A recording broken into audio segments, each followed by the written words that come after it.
Les lipides. Les lipides en général sont absolument essentiels à votre survie puisqu'ils interviennent dans beaucoup de processus métaboliques et de construction du corps. On trouve les lipides partout dans notre corps, dans beaucoup d'organes, notamment le cerveau qui est composé à 60% de lipides. Le cerveau, c'est du gras. Mais aussi à la surface de nos cellules, puisque la couche cellulaire qui permet l'étanchéité et les échanges avec le milieu aqueux à l'intérieur de notre corps est constituée quasi exclusivement de lipides.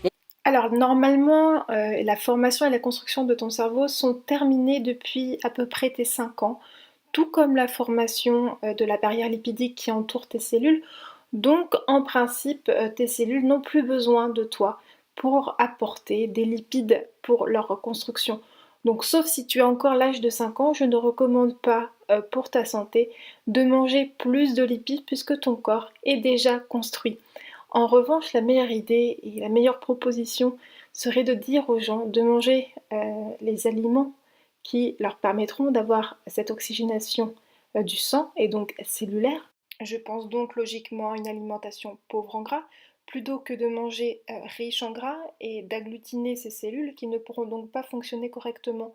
Enfin, je veux dire, c'est comme dire que si on veut un meilleur afflux sanguin, il faut boire du sang. Et puis il faut aller voir quelqu'un pour qu'il nous renouvelle nos cellules, donc il nous injecte des cellules. On veut plus de cellules et on veut un meilleur afflux sanguin. Donc dans cette logique, ça veut dire qu'il faut boire du sang et se faire injecter des cellules. Ah oui, au fait, je suis en carence de fer. Bon, je vais aller sur le chantier d'à côté, je vais voler un petit peu de métal et puis je vais m'en faire un petit rôti au four. C'est juste en somme une façon totalement incorrecte et stupide de considérer la biologie humaine. C'est juste faux. Le cerveau est composé de lipides. Bon, d'accord, je me permets juste d'aller un petit peu plus loin. Ok, il est construit avec des lipides, mais il marche au glucose, exclusivement au glucose. Glucose is the primary fuel of the brain and the best fuel for the brain. On va parler des mauvais qui sont les seuls qui sont vraiment à exclure. À exclure quoi. Exclure typiquement et vraiment totalement de votre alimentation, c'est les graisses trans.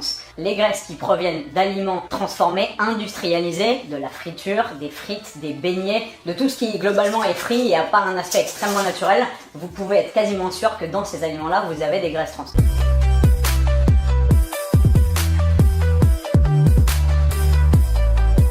Il serait temps que la France comprenne enfin que le riz, les pâtes, les pommes de terre, le quinoa,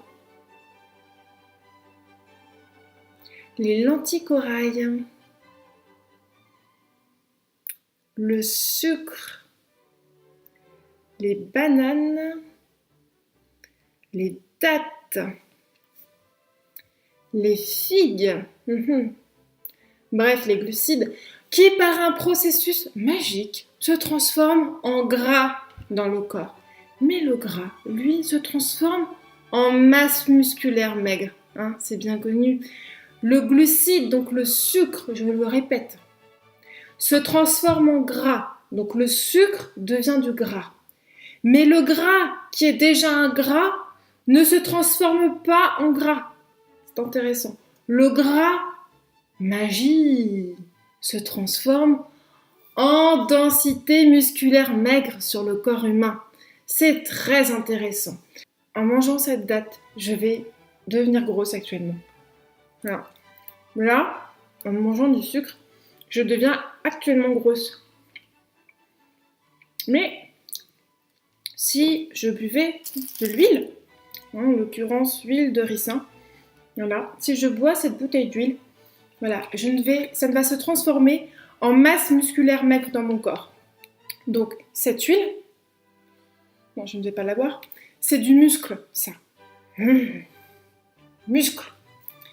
La date, elle, c'est du gras. Ça va se transformer en gras dans le corps, les gars. Voilà, je deviens grosse actuellement. Les lipides. Juste pour qu'on soit sûr de s'être bien compris. Donc ça, c'est un aliment régime qui vous fait vous affiner. Donc ce gras, ceci dans le corps humain, se transforme en muscle et en énergie. Cette chose visqueuse n'attaque pas du tout vos cellules. Vos cellules ne vont pas se sentir engluées entre elles après avoir consommé ce gras. Et ceci ne va pas être votre énergie de vie. Cette date qui est faite d'eau, de sucre et de fibres va se transformer, elle, en gras. Très, très, très intéressant. J'aime YouTube. Et cette date rend le foie malade, car c'est bien connu sur YouTube, le sucre charge trop le foie.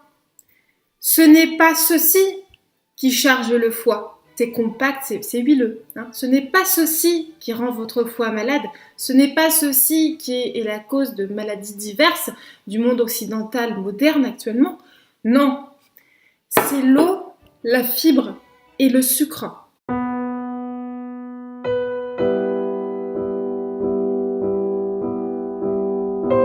Les lipides ont également un rôle hormonal essentiel, tout simplement parce qu'ils servent de précurseurs à la synthétisation de toutes les hormones du corps, et notamment les hormones qui sont importantes pour nous, la testostérone et toutes les hormones sexuelles. If you take men on a high-protein diet, meat, fish, poultry, egg whites, and switch them to a high-carb diet of bread, vegetables, fruit, and sugary junk, their cortisol levels drop about a quarter within 10 days.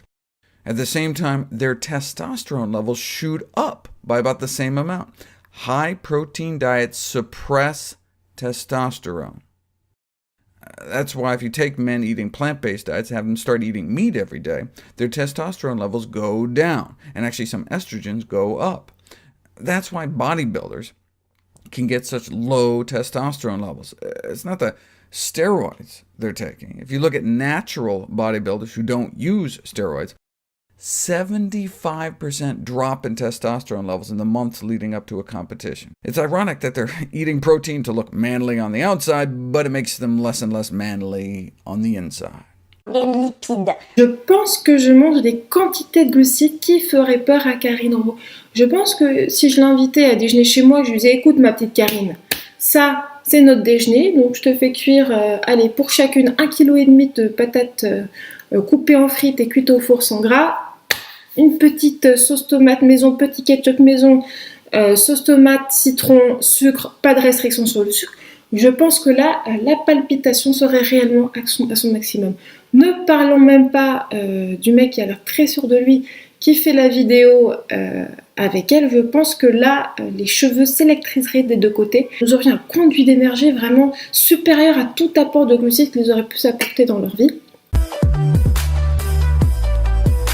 Les fruits, les glucides, les patates, le riz rendent gros les gars. Puisque apparemment, lorsque nous écoutons ces professionnels de l'agroscience, les fruits, les pommes de terre, le riz et les pâtes rendent gros les gars. Imprimez-vous bien cette information dans la tête.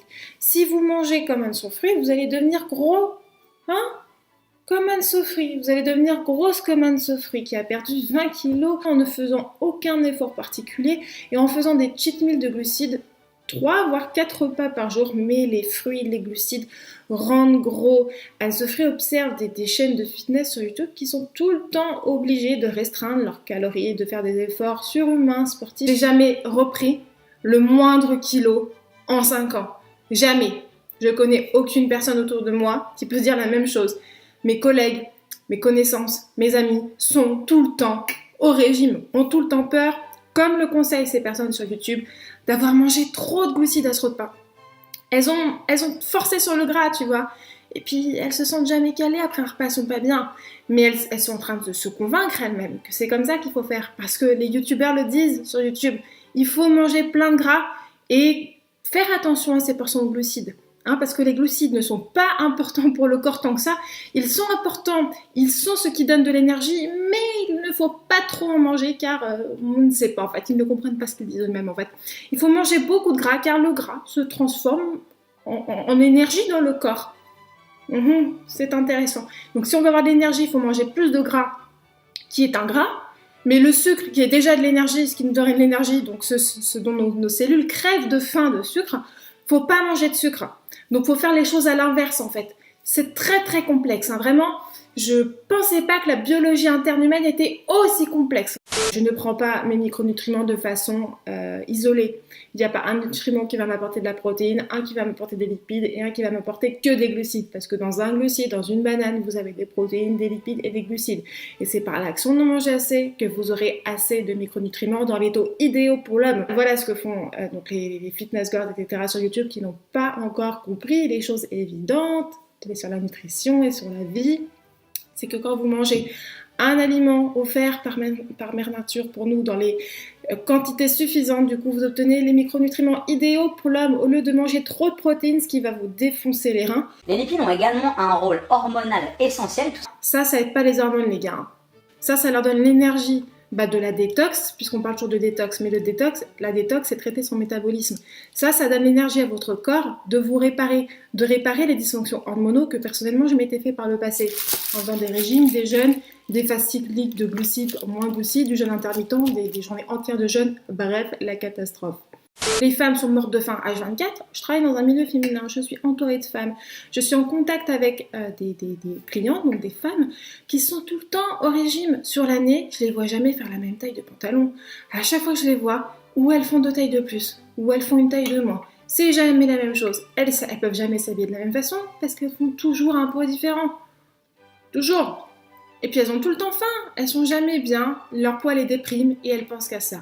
Donc on a un entretien de la société dans une mentalité de régimeuse inintéressant. Les lipides en général sont absolument essentiels à votre survie puisqu'ils interviennent dans beaucoup de processus métaboliques et de construction du corps. Plein de conneries. Absolument faux.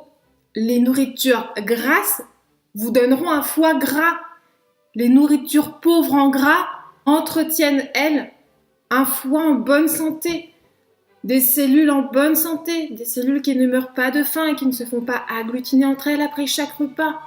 Votre niveau d'insuline n'augmente pas après chaque repas, avec un repas pauvre en ça et riche en eau, en fibres et en sucre. Ça entretient votre corps à marcher correctement. Ça l'englue, ça l'empêche d'être proactif, dynamique. Les nourritures grasses créeront du gras viscéral et boucheront vos artères. Les lipides. On entend vraiment des trucs de tarés sur YouTube actuellement. Donc la consommation excessive de sucre se transforme en gras, d'accord. Donc si on part de cette logique, donc qui est de la merde en boîte, parlons alors de la consommation excessive en gras. Donc le sucre se transforme en gras, ok. Donc on ne mange plus de sucre. Qu'est-ce qu'on mange alors? On peut manger plus de protéines, puisque la protéine se transforme en muscle. Donc on va manger, 1 kg d'excès en protéines par semaine. Donc on peut évaluer à peu près au bout d'1 an une construction en densité musculaire maigre d'environ 50 kg. Puisque de façon magique, la protéine se transforme en muscle. Oui, tout à fait, n'est-ce pas? L'excès en sucre se transforme en gras, l'excès en protéines se transforme en muscle et l'excès de gras se transforme aussi en muscle, oui. L'excès en gras ne se stocke pas en gras. Non, c'est pour ça qu'on appelle ça du gras, mais non, ça ne se stocke pas en gras. Le dictionnaire, ils ont fait une erreur de syntaxe. En fait, ils voulaient pas écrire gros ou gras, ils voulaient écrire mince. Mais comme ça commençait par un M et qu'il y avait déjà trop de mots dans le dictionnaire qui commençaient par un M, ils se sont dit là c'est trop, on va inventer un nouveau mot et on va appeler ce mot gras. Et ça marche tellement bien de manger plein de gras en excès et plein de protéines en excès que c'est pour ça qu'ils ont tellement d'énergie qu'ils n'ont jamais besoin de s'exciter avec des produits divers et variés ou même des produits dopants. Ça marche tellement bien qu'ils n'en ont pas besoin, n'est-ce pas? Ils ne sont pas tous sponsorisés par une poudre de protéines et ils ne peuvent s'empêcher au quotidien d'aller prendre leur café chez Starbucks pour avoir un semblant d'énergie et arriver juste à tenir debout. Non. C'est vraiment l'énergie des protéines et du gras. Le gras, l'énergie du gras, la grosseur du sucre. C'est de la merde. Mère Nature, elle a mal fait. Dégage. Mère Nature, dégage. Mère Nature n'a pas pensé dans la nature à faire pousser des bouteilles de gras. Elle a oublié ça. Mère Nature n'a pas distribué de la chair morte d'animal mort déjà mort, tu vois. Dans les arbres, il n'y a pas des animaux morts et des bouteilles de gras qui poussent. Donc c'est vraiment chiant pour les athlètes du miroir qui ne pourraient pas, suivant cette logique, construire du muscle parce que le sucre rend gros et la protéine se transforme de façon magique en muscle dans le corps. Une personne qui leur demanderait de l'aide, par exemple, une personne qui serait en fort surpoids, Karine et son amie lui diraient de surtout ne pas manger trop de glucides, de manger beaucoup de gras et de faire attention aux glucides parce que c'est bien connu, cette personne qui arrive avec un excès de poids a grossi à cause d'une consommation excessive en pêche, en nectarines, en abricot, en banane, en trop de smoothie banane mélangé avec de l'eau, en sucre, elle a mangé trop de riz, de pommes de terre à la vapeur, c'est ça qui l'a rendue grosse. C'est pas à cause d'un excès de fromage, d'huile d'olive, d'avocat, de poulet, de bœuf, Non, c'est parce qu'elle a mangé trop de fruits. C'est pas à cause de tout cet excès en protéines en gras. Hein, on sait que c'est pas la cause. La cause, c'est les dattes. C'est les dattes qui l'ont rendue grosse. Elle est devenue grosse parce qu'elle a mixé trop de dattes avec de l'eau. True story, mon gars, je te jure, j'exagère rien. Si tu veux brûler du gras, mange plus de gras. Non, les gars, non. Je préfère en rire parce que là, c'est... Faut mieux s'amuser avec les conneries qu'on entend sur YouTube parce que sinon, on s'en sort plus là. Hein. Erectile dysfunction. The fact is, ED is caused by narrowed arteries. That's right, bacon, burgers, and chicken wings, they narrow your arteries, and that means not enough blood flow downstairs where it counts. So swap that limp sausage for a carrot, and you'll be good to go. When it comes to ED, it's not you, it's meat. Les lipides, les lipides, les lipides.